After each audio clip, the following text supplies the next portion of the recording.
ನೆಲಮಂಗಲ ತಾಲೂಕಿನ ಕಣ್ಣೇಗೌಡನಹಳ್ಳಿ ಗ್ರಾಮ ಪಂಚಾಯಿತಿ ಸಭಾಂಗಣದಲ್ಲಿ ಇಂದು ಸದಸ್ಯರ ಸಾಮಾನ್ಯ ಸಭೆಯನ್ನು ಕರೆಯಲಾಗಿತ್ತು.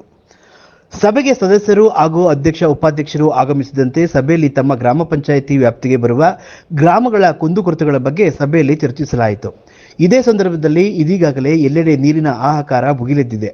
ಇದರ ಅಂಗವಾಗಿ ಅಟಲ್ ಭೂಜಲ ಯೋಜನೆ ಸಮುದಾಯ ಸಹಭಾಗಿತ್ವದಲ್ಲಿ ಸುಸ್ಥಿರ ಅಂತರ್ಜಲವನ್ನು ನಾವು ಯಾವ ರೀತಿ ಕಾಪಾಡಿಕೊಳ್ಳಬೇಕೆಂಬುದರ ಬಗ್ಗೆ ಸಂದರ್ಭದಲ್ಲಿ ಅಧಿಕಾರಿಗಳು ಮಾಹಿತಿಯನ್ನು ತಿಳಿಸಿಕೊಟ್ಟರು.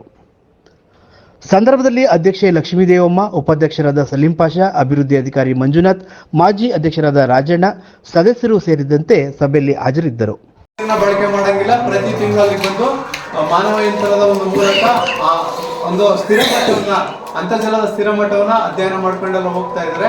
ಸೊ ಅದ್ರ ಪ್ರಕಾರ ನಿಮ್ಮ ಒಂದು ಗ್ರಾಮ ಪಂಚಾಯಿತಿ ಮಟ್ಟದಲ್ಲಿ ಯಾವುದೇ ತರ ಅಂತ ಒಂದು ಸಮಸ್ಯೆ ಇಲ್ಲ. 2023 ಜನವರಿಯಿಂದ ಅಳತೆ ಮಾಡ್ತಾ ಇದ್ದಾಗ ಡಿಸೆಂಬರ್ ವರೆಗೂ ಒಂದು ವರ್ಷದ ಒಂದು ಸ್ಟ್ಯಾಟಿಸ್ಟಿಕ್ಸ್ ಅನ್ನು ನೋಡಿದ್ರೆ ಅದು ಕೃಷಿ ಇಲಾಖೆ ಆಗಿರ್ಬೋದು, ತೋಟಗಾರಿಕೆ ಆಗಿರ್ಬೋದು, ರೇಷ್ಮೆ ಇಲಾಖೆ ಆಗಿರ್ಬೋದು, ಫಾರೆಸ್ಟ್ರಿ ಆಗಿರ್ಬೋದು, ಇಂಧನ ಆಗಿರ್ಬೋದು, RDPR ಆಗಿರ್ಬೋದು, MNRG ಆಗಿರ್ಬೋದು, ಈ ತರ ಎಲ್ಲ ಇಲಾಖೆಗಳ ಒಂದು ಒಗ್ಗೂಡಿಸುವಿಕೆಯ ಒಂದು ಕಾರ್ಯಕ್ರಮ ಆಗಿದೆ ಇದು.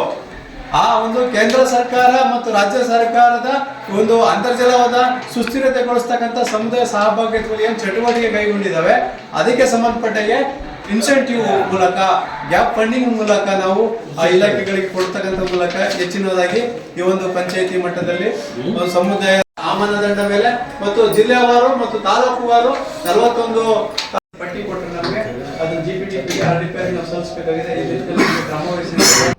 ನೆಲಮಂಗಲ ಸುದ್ದಿಗಾಗಿ ಲಕ್ಷ್ಮಣ್ ಮಂಡಿಗೆರೆ.